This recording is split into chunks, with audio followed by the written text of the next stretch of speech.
삼양식품이라고 뭐 불당면 좋아갖고 이것도 이제 보세요. 122개 개 이것도 하지마 종목이 됐죠.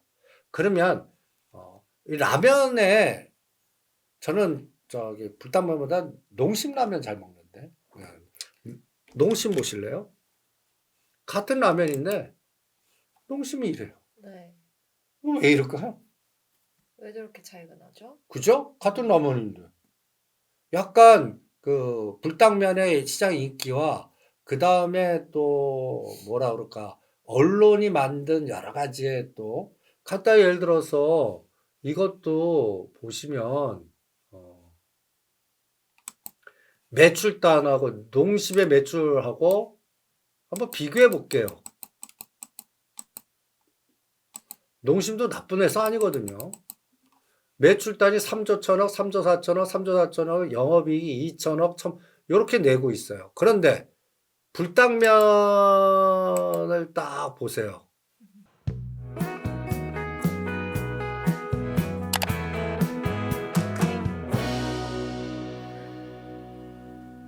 차이가 다르죠. 그런데 보시면 요때까지는 영업이익이 별 차이가 없었어요. 매출은 요거 보시면 1,400 오히려 그런데 이거 보세요. 거의 더블 이상 증가하고 매출단 증가보다는 영업이익 증가율이 더 크죠. 네. 그래서 이런 그 20만 원짜리가 80만 원까지 줬는데 이 농심 입장은 딱 보시면 매출단은 아까 1조 때보다 얘네가 더 커요. 근데 영업이익이 너무 적어요. 이 부분이 문제 같아요. 그러면 여기도 이제 반격이 나오지 않겠어요?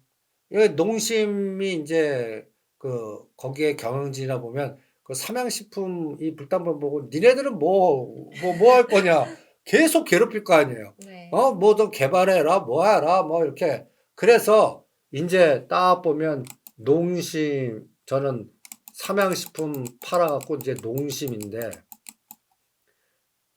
얘가 지금 5일선 봐요. 다 뭉쳐 있어요. 5일선의 평균값하고 21선 평균값하고 11선 20. 요게 다 여기서 뭉쳐 있어요. 대충 33만 원, 35만 원. 이게 밀집국면이라고 그래요. 그리고 121선은 지금 우상향이지만 아직 밑에 있죠. 네. 요 21선 요 40만 원 요거 뚫는 에너지 때 이제 방향을 주지 않을까. 그러면 여기서는 이제 뭘 봐야 되냐면 매출단은 비슷한 것 같아요. 분기 매출이. 영업이익의 개선이 나오나. 예를 들어서 300억 영업이익이 갖다 해서 4, 4분기에 500억 됐다면 벌써 이거 한 30% 정도는 올라가 있을 거예요. 그래서 이번에 이제 그 우리가 또 배우면 A, B, C잖아요. 이런 것들을 노려보는 게 어떻겠나. 또 하나는 샘표식품이나 신성홀딩스라는 종목이 있어요. 이게 음식을 왜 공부하냐면 이제 간단히 얘기해서 그 우크라이나 종전이 되고 평화의 시대가 돼요. 갈등일 때는 뭐 경작도 못하고 여러 가지 뭐 문제가 되는데 이제 평화가 되면서 복구가 들어가고 뭐 하다 보면 세계적인 어떤 그 뭐랄까 식량의 소비라든지 또 우크라이나가 밀의 생산의 주요가죠 핵심이거든요. 네. 밀 이런 것들이 이제 그 갖다 대서 정상적인 에너지가 나오면 뭐 여러 가지의 어떤 음식료 쪽에서의 뭔가 모멘텀 플레이가 나오지 않을까라고 보는데 얘도 역배열이에요. 얘는 근데 주제품이 간장이에요. 그러니까 그런 것들을 딱 보시면 우하향 계속됐고 이게 이평선이 수립됐고 이제 얘가 이제 1, 2, 3 그러니까 A, B, C는 끝난 것 같아요. 그러면 1, 2, 3 그럴 때 기준점이 45,000원과 22,000원 그럼 100% 정도 아니에요? 여기서 그러면 반이 한 32,000, 3,000원 아니겠습니까? 요거를 정배열로 뚫는 타이밍 그리고 매출달의 증가 영업이익의 증가 이것만 보는 게 아니라 샘표식품하고 간장하면 또 유명한 신송식품 신송홀딩스 그래프들이 비슷하죠. 네. 이런 것들을 이제 이평선 타이밍 잡아갖고, 그러니까 이거는 이제 반대죠. 아까 급등한 거에 A, B, C를 잡았다면 A, B, C로 빠진 종목이 밀집돼갖고 1, 2, 3로 터닝하는 타이밍에 역배열이 정배열되나. 이런 것들을, 그런데 대충 보면 시장에 인기가 없어요. 그래서 초보 투자자는 건전한 기업 중에 시장에 인기 없을 때 싸게 사서 이게 시장에 인기 주고 막 그냥 어떤 테마화되고 뭔가 에너지를 줄 때 파는 게 어떻겠나 뭐 이런 전략이 또 어떻겠나. 그래서 오늘 급등했던 삼양 불당면하고 그 다음에 하나오션하고 반대되는 세상에 농심하고 샌페이지 이걸 같이 공부를 한번 해봤습니다. 그래서 여러분들 이런 것들을 잘 이용하시면 어떤 건 하지 마, 어떤 건 해. 그래서 박자감각 1, 2, 3 A, B, C. 그래서 C나 E에 사고 그 다음에 3나 5에 팔자. 1, 2, 3에 팔고 1, 2, 3, 4, 5 가장 행복할 때 파는 거죠. 네. 그러니까 3, 5는 따라가는 게 아니라 파는 거고 A보다는 C나 E에 사자. 그리고 그 기준이 121선의 위아래 이격 갖고 보자. 그리고 초보자들은 120 밑에서 바닥에 밀집되어 있는 거를 샘플링 하시는 게 어떻겠나. 그리고 이미 급등한 것들은 시장에 인기일 때는 난 놓쳤으니까 하지 말고 따라가려면 저는 3%나 5% 대드 잡고 가라고 그래요. 내가 만원 샀어요. 그러면 9,700, 9,500원이 끊는다까. 그렇게 스킬 있게 한번 해보시면 어떻겠나 이렇게. 작년에도 보면은 그래서 테슬라 한번 지나가고 엔비디아 지나가고 에코프로비엠 지나갔을 때마다 이제 많이 올랐을 때 언급이 계속 됐기 때문에 이걸 들어가 마라 이랬던 고민들이 많거든요. 그러면 그렇게 이미 튀었을 때는 사실 조금 지양하자. 그렇죠. 그때는 다 정배열이에요. 음. 그럼 테슬라도 보시면 정배열 때는 제가 그래요. 정배열에 뒤진다. 잘못하면 뒤져요. 그러니까 정배열 때는 그 121선의 이격과 그 다음에 예를 들어서 내가 테슬라를 타이밍을 잡아봐요. 그리고 위치를 봐요. 일단 이평선으로 이게 다 정배열이잖아요. 네. 이때 사는 게 아니라고. 이때 딱 보면 400불, 그러니까 얘는 400불 이상에서는 놓쳤다고 보셔야 돼.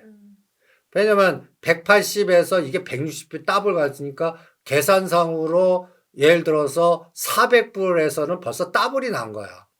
그러면 이때도 이게 올라갔잖아요. 뭐 10%든 20% 수익 나잖아요. 그런데 이때 이제 기준점을 저는 20일 이평선으로 봐요.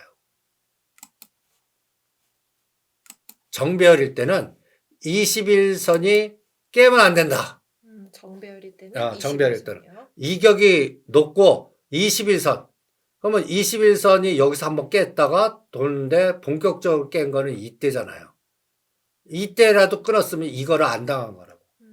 그러니까 나는 400불에 샀는데 얘는 갖다 예를 들어서 400불을 실패할 때 끊고 나왔어야 돼요. 네. 이게 여기서 미련 가지신 분들은 이게 당하신 거예요.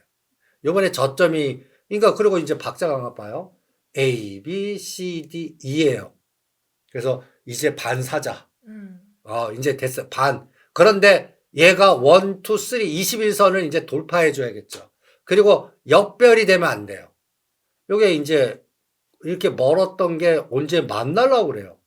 최의 경우는 21이 120선을 깨고 내려가요. 그럼 이건 또 추세하락으로 시간이 또 언제까지 바닥 확인되는데 몇 개월 걸릴 수도 있잖아요. 그럼 분기 실적을 또 봐야 될 거라고요. 그러니까 얘가 여기서 돌아서려면 121선 깨면 안 돼요. 그래서 여기서 반은 사보지만 100% 사는 시점이 아니에요. 최악의 경우는 250도 열어놓고 사셔야 돼요.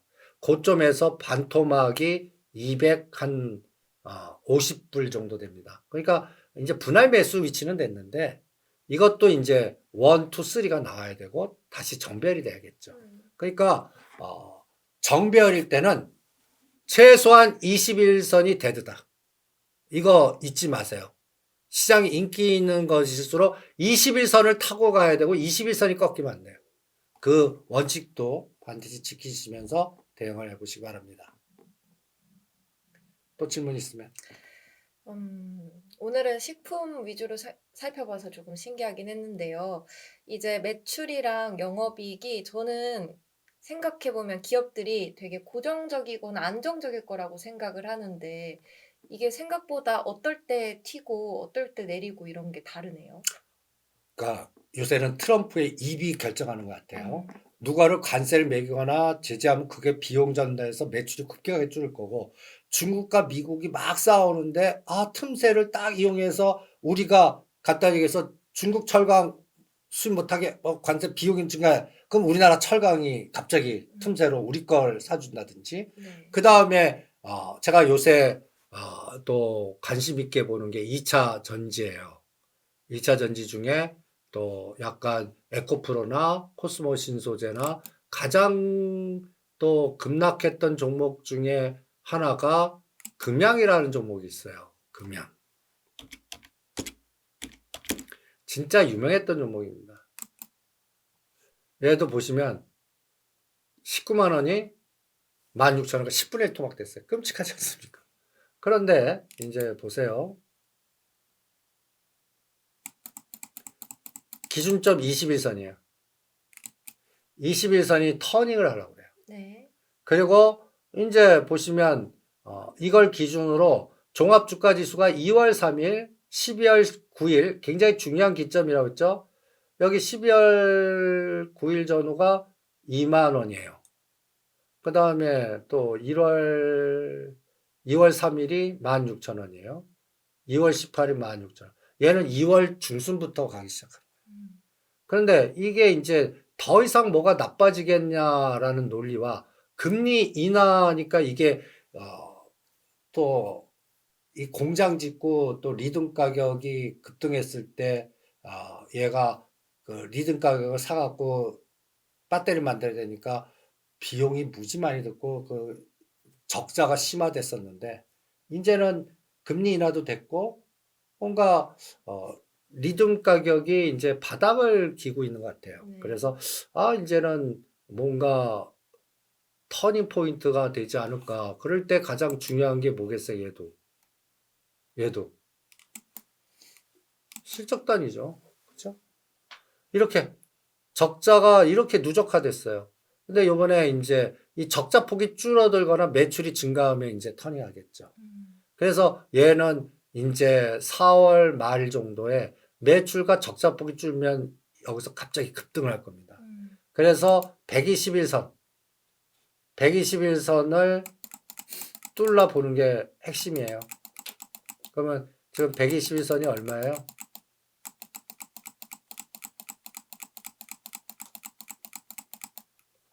35,000원. 그럼 거의 더블 게임이.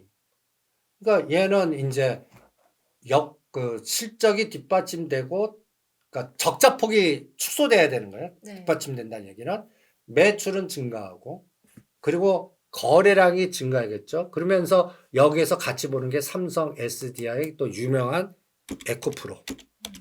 그러니까 2차 전지 관련된 종목들을 볼 때는 이렇게 대장주를 같이 봐야 돼. 근데 얘는 벌써 지금 이제 120선 근처까지 올라오고 있어요. 그래서 뭔가 2차 전지 주들은 이제 역배열에서 정배열되면서 뭔가 그동안 나빴던 게 개선되지 않나 뭐 이렇게 또 전략을 짤 수가 있습니다. 그래서 항상 나쁠 때 더 이상 안 빠지는 상황. 거기서 거래량 하면 이제 좋아질 때까지 대충 분기 실적으로는 2번 내지 3번. 그러면 2번이 6개월이고 3번이 9개월입니다.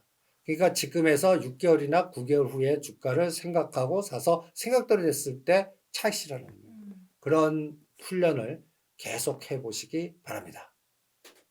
네, 오늘 기준점들 몇 개 나왔습니다. 열심히 공부해서 실전 투자에 잘 활용해 보시면 좋을 것 같습니다. 고맙습니다. 네, 수고하십시오.